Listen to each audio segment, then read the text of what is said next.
ಆಹ್, ಎಂತಹ ಅಪರಿಮಿತ ಸೌಂದರ್ಯ! ಕಂಡೊಡನೆ ಕೈವಶ ಮಾಡಿಕೊಳ್ಳಬೇಕೆನ್ನಿಸುವ ಕಾಮಿನಿ. ಇವಳ ಒಲವನ್ನು ನಾನು ಪಡೆದೇ ತೀರಬೇಕು. ಇವಳ ಸೌಂದರ್ಯವನ್ನು ಹೀರಬೇಕು. ನಾನು ಇವಳನ್ನು ಪಡೆಯದೆ ಹೋದರೆ ನನ್ನ ಪೌರುಷವೇ ವ್ಯರ್ಥ. ಪೌರುಷವೇ ವ್ಯರ್ಥ.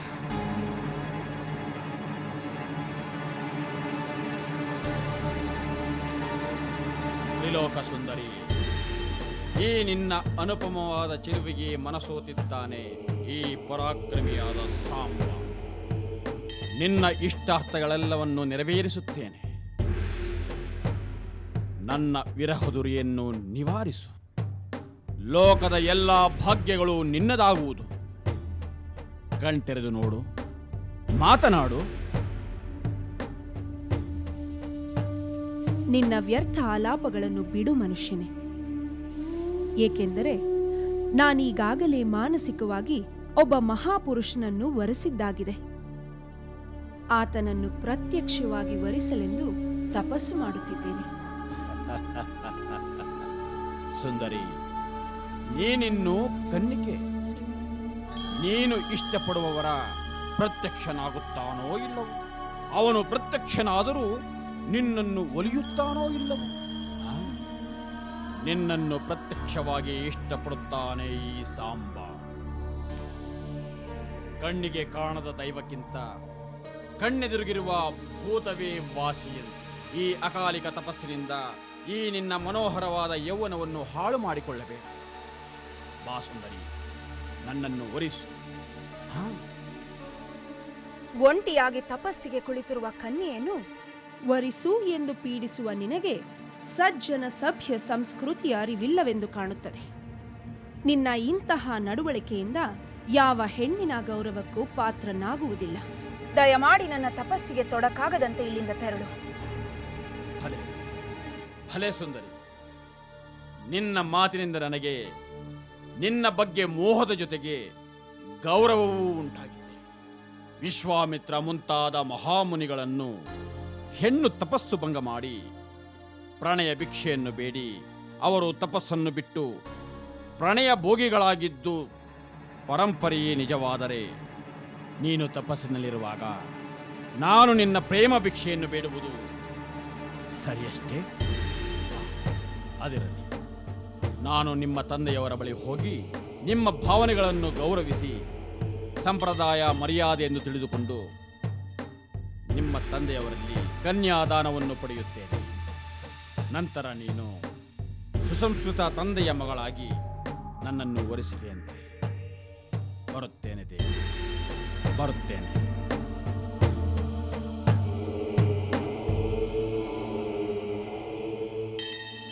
ಸಾಂಬ,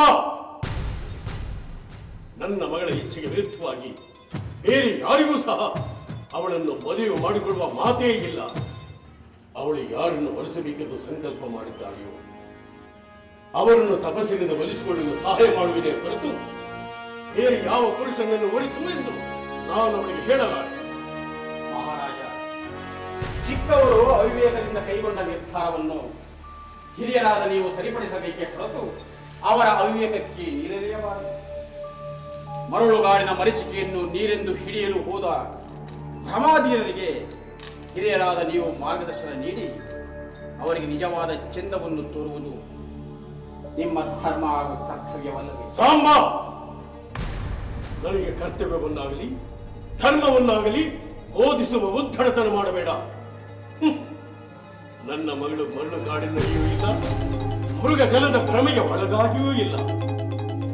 ನಿತ್ಯ ಸತ್ಯ ಸಂಕಲ್ಪವಾದ ಮಹಾವಿಷ್ಣುವನ್ನು ಪತಿಯಾಗಿ ಪಡೆಯುವ ಅವಳ ಹಂಬಲದಲ್ಲಿ ಅವಿವೇಕತನವೂ ಇಲ್ಲ.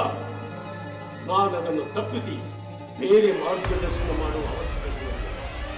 ಆದ್ದರಿಂದ ನೀನು ಈ ವಿಚಾರದಲ್ಲಿ ನನ್ನೊಂದಿಗೆ ಮಾತನಾಡುವ ಅವಶ್ಯಕತೆ ಇಲ್ಲ. ನೀನು ಇಲ್ಲಿಂದ ತೆರಳಬಹುದು. ರಾಜೇಂದ್ರ, ರಾಜೇಂದ್ರ, ನೀವು ಹೇಳಿದ್ದೆಲ್ಲ ನಾನು ಸರಿಯೆಂದು ಭಾವಿಸಿ ತಮ್ಮ ಮಾತುಗಳನ್ನು ಗೌರವಿಸಿ ನಾನೊಂದು ವಿಚಾರವನ್ನು ಹೇಳುತ್ತೇನೆ. ಇದನ್ನು ಕೇಳುವ ಕೃಪೆ ಮಾಡಬೇಕು. ಸರಿ, ಅದೇನೆಂದು ಒಂದೆರಡು ಕ್ಷಣಗಳಲ್ಲಿ ತಿಳಿಸಿ ನೀನಿಲ್ಲಿಂದ ನಿರ್ಗಮಿಸು. ನಿನ್ನೊಂದಿಗೆ ಅನಾವಶ್ಯಕ ಮಾತುಗಳಲ್ಲಿ ತೊಡಗಿಸಿಕೊಳ್ಳುವುದಕ್ಕಿಂತ ಹೆಚ್ಚಿನ ಉಪಯುಕ್ತ ಕೆಲಸಗಳು ಬೇರೆ ಇವೆ. ಬೇರೆ ಯಾರಾದರೂ ಈ ಮಾತನ್ನು ಕೇಳಿದ್ದರೆ ಈ ಕ್ಷಣವೇ ಅವರ ತಲೆ ನೆಲಕ್ಕೆ ಉರುಳುತ್ತಿತ್ತು. ಆದರೆ ನಾನು ಇಷ್ಟಪಟ್ಟ ಹೆಣ್ಣಿನ ತಂದೆ ಎಂದು ತಾಳ್ಮೆ ವಹಿಸಿದ್ದೇನೆ. ಸಾಂಬ, ಅದೇನೋ ಹೇಳುವೆನೆಂದು ಮೌನವಾಗಿ ಏಕಿರುವೆ. ಬೇಗ ಹೇಳಿ ಇಲ್ಲಿಂದ ತೊಲಗು. ಆಗಲಿ ಮಹಾರಾಜ. ನಿಮ್ಮ ಮಗಳು ಮಹಾವಿಷ್ಣುವನ್ನು ಒರೆಸುವ ತಪಸ್ಸಿಗೆ ಯುದ್ಧ ಉಂಟಾಗಿ ಅದು ಸಾಧ್ಯವೇ ಆಗದೆ ಹೋದರೆ, ಮಹಾವಿಷ್ಣುವನ್ನು ಒಲಿಸಿಕೊಳ್ಳಲು ನಿಮ್ಮ ಮಗಳು ವಿಫಲಳಾದರೆ ಅವಳನ್ನು ಕನ್ಯೆಯಾಗಿಯೇ ಉಳಿಯಲು ಬಿಟ್ಟು ಅವಳ ಜೀವನವನ್ನು ಬೆಂಗಾಡಾಗಿಸದೆ ಈ ಪರಾಕ್ರಮಶಾಲಿಯಾದ ಸಾಂಬನಿಗೆ ಕೊಟ್ಟು ವಿವಾಹ ಮಾಡಿಕೊಳ್ಳುವ ಮನಸ್ಸು ಮಾಡುವಿರ? ಸಾಂಬ, ಪ್ರಮಾದೀನಾಗಿ ಹಗಲು ಕನಸು ಕಾಣುತ್ತೇವೆ. ನನ್ನ ಮಗಳ ಅಪರಿಮಿತ ಶಕ್ತಿ ಸಾಮರ್ಥ್ಯಗಳ ಬಗ್ಗೆ ನಿನಗೆ ತಿಳಿದಿಲ್ಲ. ಅದನ್ನು ಅರಿತುಕೊಳ್ಳುವ ಯೋಗ್ಯತೆಯೂ ನಿನಗಿಲ್ಲ. ಆವಿಯೊಳಗಿನ ಮೀನು ಆಕಾಶದ ತಾರೆಯನ್ನು ಮುಟ್ಟಲು ಆಸೆಪಟ್ಟು ನೀರಿನಿಂದ ಮೇಲೇರಿ ಬಂದರೆ ಏನಾಗುವುದು ಬಲ್ಲೆಯ? ಭೂಮಿಯಲ್ಲಿ ಬದುಕುವುದೇ ಕಷ್ಟವಾದ ಜಲಚರ ಆಕಾಶದ ವಸ್ತುವನ್ನು ಮುಟ್ಟಲು ಆಸೆ ಪಟ್ಟಂತೆ ನೀನೂ ವರ್ತಿಸದೆ ನಿನ್ನ ಯೋಗ್ಯತೆಗೆ ತಕ್ಕಂತೆ ಹೆಣ್ಣೊಂದನ್ನು ಹುಡುಕಿ ವಿವಾಹವಾಗಿ ಬದುಕು. ಹೌದು, ಈ ನಿನ್ನ ಅವಿವೇಕದ ಆಸೆಯನ್ನು ಕೇಳಿ ಕೋಪಗಳದೆ ಶಾಂತವಾಗಿ ನಿನಗೆ ಉತ್ತರಿಸಿದ್ದೇನೆಂದ ಅದೃಷ್ಟ. ಬೇರೆ ಯಾರಾದರೂ ನೀನು ಹೇಳಿದಂತ ಮಾತುಗಳನ್ನು ಹೇಳಿದ್ದರೆ ಬಹುಶಃ ಅವರು ನಿನ್ನಷ್ಟು ಅದೃಷ್ಟವಂತರಾಗಿರುವುದಿಲ್ಲ. ತಕ್ಷಣ ಶಿಕ್ಷೆಗೆ ಗುರಿಯಾಗುತ್ತಿದ್ದರು. ಮತ್ತೆ ನೀನು ಇದೇ ವಿಚಾರಕ್ಕೆ ಬಂದರೆ ನಿನ್ನದಾಗುವುದು ಅದೇ ದಂಡನೆ. ಇಲ್ಲ, ನಾನಿನ್ನು ಬರುವುದಿಲ್ಲ. ಹೋಗುತ್ತೇನೆ.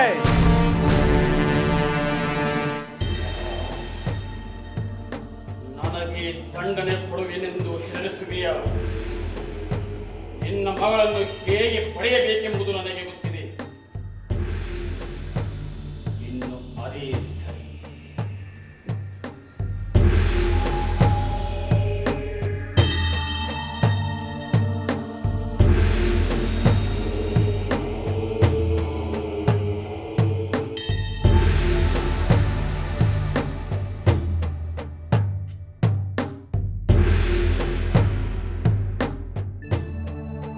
ಸುಂದರಿ, ನಿನ್ನ ತಂದೆಯವರು ನಿನ್ನನ್ನು ನನಗೆ ವಿವಾಹ ಮಾಡಿಕೊಡಲು ಒಪ್ಪಲಿಲ್ಲ. ನೀನು ನನ್ನ ಪ್ರೇಮ ಯಾಚನೆಯನ್ನು ಪುರಸ್ಕರಿಸಲಿಲ್ಲ. ಆದರೆ ಈ ಸಾಂಬ ನಿನ್ನನ್ನು ವರಿಸದೆ ಬಿಡುವುದಿಲ್ಲ. ನನಗಿರುವುದು ಒಂದೇ ದಾರಿ. ನೀನು ನನ್ನನ್ನು ವರಿಸಬೇಕು. ಇಲ್ಲವಾದರೆ ನಾನೇ ನಿನ್ನನ್ನು ವಶಪಡಿಸಿಕೊಳ್ಳಬೇಕು. ವೇದವತಿ, ನಾನು ಸಾಂಬ ಬಂದಿದ್ದೇನೆ. ನಿನ್ನ ರೂಪ ಲಾವಣ್ಯಕ್ಕೆ ಹುಚ್ಚೆದ್ದು ಮತ್ತೆ ಬಂದಿದ್ದೇನೆ. ನೀನು ನಿನ್ನ ಸಂಪ್ರದಾಯ ಸಂಸ್ಕೃತಿ ಎಂದು ಹೇಳಿದ್ದಕ್ಕೆ ನನ್ನ ಪ್ರಸ್ತಾಪವನ್ನು ನಿನ್ನ ತಂದೆಯವರಲ್ಲಿ ಹೇಳಿದೆನು. ಅವರು ನಿರಾಕರಿಸದೆ ಸಂತೋಷ ವ್ಯಕ್ತಪಡಿಸಿದರು. ನೀನು ಒಪ್ಪಿಗೆ ಇದ್ದರೆ ವಿವಾಹ ಮಾಡಿಕೊಡುವುದಾಗಿ ಹೇಳಿದ್ದಾರೆ. ಈಗ ಬೇಕಾಗಿರುವುದು ನಿನ್ನ ಒಪ್ಪಿಗೆ ಮಾತ್ರ. ಸುಂದರಿ, ಈ ಜಗತ್ತಿನಲ್ಲಿ ಯಾವ ಪುರುಷನೂ ನೀಡದಂತಹ ಸಂತೋಷವನ್ನು ನಾನು ನಿನಗೆ ನೀಡುತ್ತೇನೆ. ನನ್ನ ಉಸಿರಿರುವ ತನಕ ಯಾವ ಹೆಣ್ಣನ್ನು ನನ್ನ ಕಣ್ಣಲ್ಲಿ ನೋಡದೆ ನನ್ನ ಕಣ್ಣಲ್ಲಿ ನಿನ್ನ ಪ್ರೇಮ ಉಳ್ಳವನಾಗಿರುತ್ತೇನೆ. ನೀನು ಅಪೇಕ್ಷೆ ಪಟ್ಟು ಏನನ್ನೇ ಬೇಡಿದರೂ ಅದು ಈರೇಳು ಭುವನದಲ್ಲಿದ್ದರೂ ನನ್ನ ಪರಾಕ್ರಮದಿಂದ ತಂದು ಕೊಡುತ್ತೇನೆ. ಇಲ್ಲವಾದಲ್ಲಿ ನನ್ನ ಪ್ರಾಣವನ್ನಾದರೂ ಒತ್ತಿಟ್ಟು ತಂದು ಕೊಡುತ್ತೇನೆ. ನನ್ನನ್ನು ವರಿಸು ಸುಂದರಿ, ನನ್ನನ್ನು ವರಿಸುವ ಕೃಪೆ ಮಾಡು. ಎಲೆ ಪುರುಷನೇ, ನಿನ್ನ ದುಷ್ಟ ಕೋರಿಕೆಯನ್ನು ನನ್ನ ತಂದೆಯವರು ಯಾವುದೇ ಕಾರಣಕ್ಕೂ ಸಮ್ಮತಿಸುವುದಿಲ್ಲ ಎಂದು ನನಗೆ ತಿಳಿದಿದೆ. ನಿನ್ನಲ್ಲಿ, ನಿನ್ನ ಸಂಸ್ಕೃತಿಯಲ್ಲಿ ಸಜ್ಜನಿಕೆ ಇಲ್ಲ, ಜೊತೆಗೆ ಸತ್ಯವೂ ಇಲ್ಲ ಎನ್ನುವುದು ನಿನ್ನ ಮಾತುಗಳಿಂದ ನನಗೆ ಅರಿವಾಗಿದೆ. ನೀನು 1000 ಜನ್ಮವೆತ್ತಿ ಬಂದರೂ ನನ್ನಂತಹ ಹೆಣ್ಣಿನ ಪ್ರೀತಿಯನ್ನು ಪಡೆಯಲಾರೆ. ಕ್ಷಣ ಮಾತ್ರವೂ ಯಶಸ್ಸನ್ನು ಪಡೆಯಲಾರೆ. ಆದುದರಿಂದ ಈ ಕ್ಷಣವೇ ನೀನು ಇಲ್ಲಿಂದ ಹೊರಟು ಹೋಗು. ನನಗೆ ಈ ರೀತಿ ತೊಂದರೆ ಕೊಡುತ್ತಿರುವುದು ನನ್ನ ತಂದೆಗೆ ಗೊತ್ತಾದರೆ ಅವರ ಕೋಪಕ್ಕೆ ತುತ್ತಾಗುತ್ತೀಯಾ? ಎಚ್ಚರಿಕೆ. ಹೇಯ್! ನಾನು ನಿನ್ನ ತಂದೆಯವರ ಮಾತನ್ನು ಕೇಳುವುದಿಲ್ಲ, ನಿನ್ನ ಮಾತನ್ನು ಕೇಳುವುದಿಲ್ಲ. ನನಗಿರುವುದು ಒಂದೇ ದಾರಿ, ಅದು ಬಲಾತ್ಕಾರ. ನೀಚ, ನನ್ನ ಮಗಳನ್ನು ವರಿಸುವ ಆಶೆಯನ್ನು ಬಿಟ್ಟು ಬಿಡು ಎಂದು ಬುದ್ಧಿ ಹೇಳಿದರೆ ಇಲ್ಲಿಗೆ ಬಂದು ಅಬದ್ಧ ನಡೆದು ಬಲವಂತಪಡಿಸುವ ನಿನ್ನನ್ನು ಈ ಕ್ಷಣದಲ್ಲೇ ತುಂಡರಿಸುವೆ. ಅದಕ್ಕೆ ಮುನ್ನ ನಾನೇ ನಿನ್ನನ್ನು ಕೊಲ್ಲುತ್ತೇನೆ.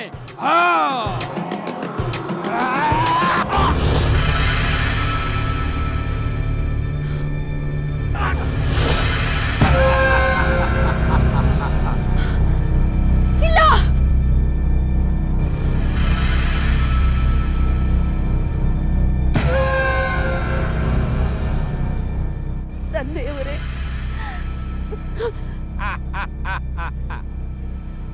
ಈ ನೀಚನಿಂದ ನಿಮಗೆ ಇಂಥ ದುರ್ಗತಿ ಬಂದಿತ್ತು ಅಲ್ಲವೇ? ತಪಸ್ಸನ್ನು ಮಾಡಿ ನನ್ನನ್ನು ಮಗುವಾಗಿ ಪಡೆದು ಪ್ರತಿ ಕ್ಷಣವೂ ನನ್ನ ಯಶಸ್ಸಿಗಾಗಿ ಚಿಂತಿಸಿ ಈಗ ನನ್ನ ತಪಸ್ಸನ್ನು ರಕ್ಷಿಸಲೆಂದೇ ನಿಮ್ಮ ಪ್ರಾಣವನ್ನು ತೊರೆದಿರ ಅಪ್ಪಾಜಿ, ತೊರೆದಿರ.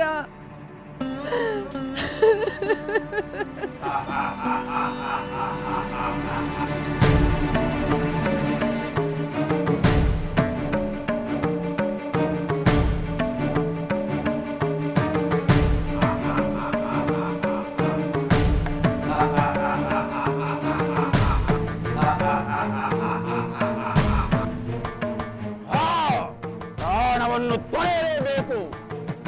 ನನ್ನ ಆಸೆಗೆ ಅಡ್ಡಿ ಉಂಟು ಮಾಡಿದವರೆಲ್ಲ ನನ್ನ ಈ ಖಡ್ಗಕ್ಕೆ ಬಲಿಯಾಗಿ ಪ್ರಾಣವನ್ನು ಒಪ್ಪಿಸಲೇಬೇಕು.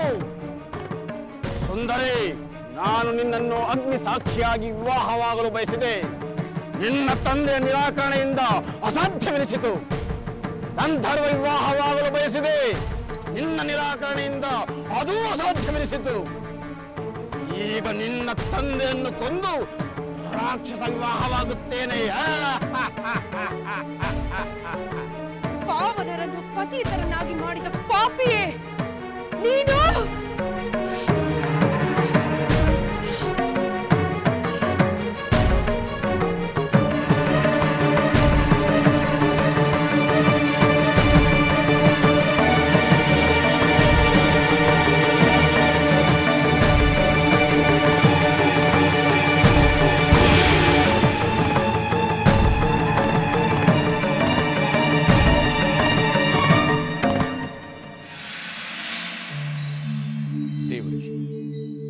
ಹಾಗಾದರೆ ತಾವು ಹೇಳಿದಂತೆ ಆ ದುಷ್ಟ ಸಾಂಬನನ್ನು ತನ್ನ ದೃಷ್ಟಿಯಿಂದಲೇ ಭಸ್ಮ ಮಾಡಿದ ವೇದವತಿಯು ತನ್ನ ತಪಸ್ಸನ್ನು ಮುಂದುವರಿಸಿ ಶ್ರೀಮನ್ನಾರಾಯಣನನ್ನು ಪತಿಯಾಗಿ ಪಡೆದಳೆ. ಮಹಾರಾಜ, ಹಾಗೆ ಆಗಿದ್ದರೆ ವೇದವತಿಯು ಸೀತೆಯಾಗಿ ನಿನಗೆ ದೊರೆಯುವ ಅಗತ್ಯವೇ ಇರಲಿಲ್ಲ. ವೇದವತಿಯು ತಪಸ್ಸನ್ನೇನೋ ಮುಂದುವರಿಸಿದಳು. ಆದರೆ ಆಕೆಯ ತಪಸ್ಸಿಗೆ ಮಹಾವಿಷ್ಣು ಪ್ರತ್ಯಕ್ಷನಾಗಲಿಲ್ಲ. ಮಹಾಪರಾಕ್ರಮಿಯು, ಗರ್ವಿಷ್ಠನು, ಸ್ತ್ರೀಲೋಲ ಎಂದು ಕುಖ್ಯಾತನಾದ ದಶಕಂಠ ರಾವಣನಿಂದ ವೇದವತಿಯ ತಪಸ್ಸು ಭಂಗವಾಯಿತು. ದೇವಋಷಿ, ರಾವಣನೇಕೆ ವೇದವತಿಯ ತಪೋಭಂಗ ಮಾಡಿದ? ಹೇಳಿದನಲ್ಲ, ರಾವಣನು ತನ್ನ ತಪೋಬಲದಿಂದ, ಪರಾಕ್ರಮದಿಂದ ಗರ್ವಿಷ್ಠನಾಗಿದ್ದ. ಇಂದ್ರನ ಅಮರಾವತಿಯ ಮೇಲೆ ಆಕ್ರಮಣವೆಸಗಿದ್ದ. ಆಗ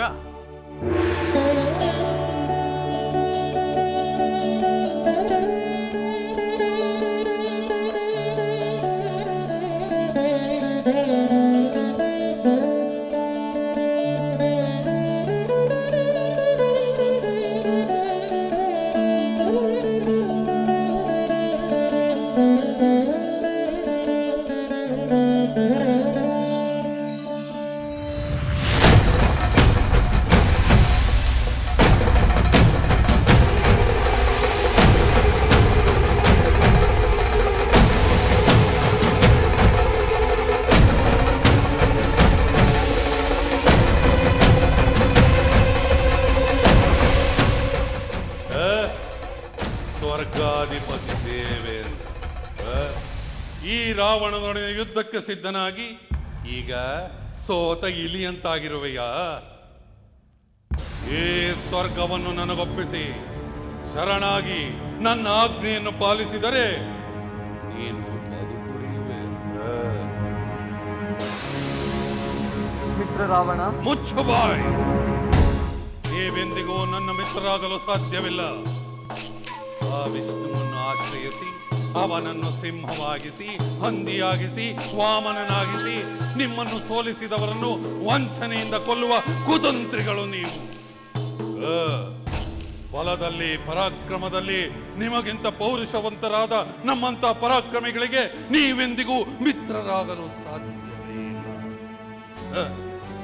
ನೀವುಗಳು ಮಾತ್ರ ಈ ಸ್ವರ್ಗ ಸುಖವನ್ನು ಅನುಭವಿಸಬೇಕು.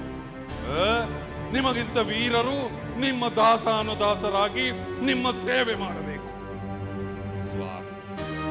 ಸ್ವಾರ್ಥಿಗಳು ನೀವು. ಇಲ್ಲ ರಾವಣ, ಇಲ್ಲ. ನೀನು ತಪ್ಪು ತಿಳಿದಿರುವೆ. ನಿನ್ನ ತಪೋನಿಷ್ಠೆಯನ್ನು ಸುಮ್ಮನೆ ಪರೀಕ್ಷಿಸಲು ತಮಗೆ ನನ್ನ ತಪೋಬಲದಿಂದ ನಿನ್ನ ಸ್ವರ್ಗ ತಪ್ಪಿ ಹೋಗುವುದೆಂದು ನನ್ನ ತಪಸ್ಸಿಗೆ ಎಷ್ಟು ತೊಂದರೆಯನ್ನು ಕೊಟ್ಟೆಯೋ, ಈಗ ಈ ಸ್ವರ್ಗ ನನ್ನದಾಗಿದೆ. ನಿನ್ನ ಈ ರತ್ನ ಸಿಂಹಾಸನ ನನ್ನದು.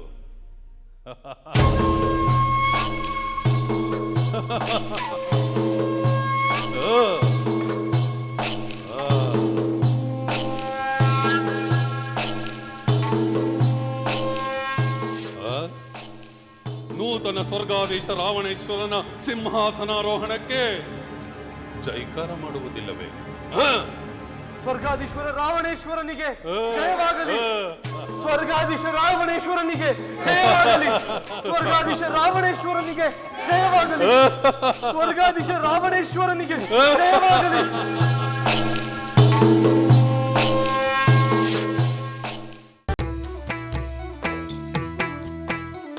ಲಂಕೆಯಲ್ಲಿನ ದುರುಳ ದರ್ಪವು ಸೀತೆ ಸಹನೆಗೆ ಸೋತಿತು. ಅಂಕೆ ಇರದ ಅಸುರ ಕುಲವು ರಾಮ ಬಾಣಕ್ಕೆ ಅಡಗಿತು. ದೂರವಿರಲಿ ಸನಿಹವಿರಲಿ ರಾಮ ಹೃದಯ ನಿವಾಸಿನಿ. ಯುಗವು ಯುಗವು ಸಾಗಲಿ ಅಕಳಂಕ ಪ್ರೇಮ ಪ್ರಬೋಧಿನಿ. ಅಮರ ಗಾಧೆ ಧರಣಿ ಜಾತೆ ಸಾಧ್ವೆ ಸೀತೆ ಸುಚರಿತೆ. ಸಹನ ಶಕ್ತಿ ಪತಿಯ ಭಕ್ತಿ ಲೋಕಮಾನ್ಯ ವಂದಿತೆ.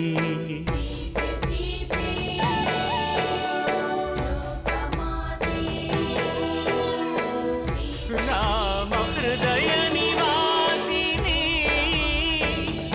ಅಕಳಂಕ ಪ್ರೇಮ ಪ್ರಬೋಧಿನಿ. ಸೀತೆ ಮಾತೆ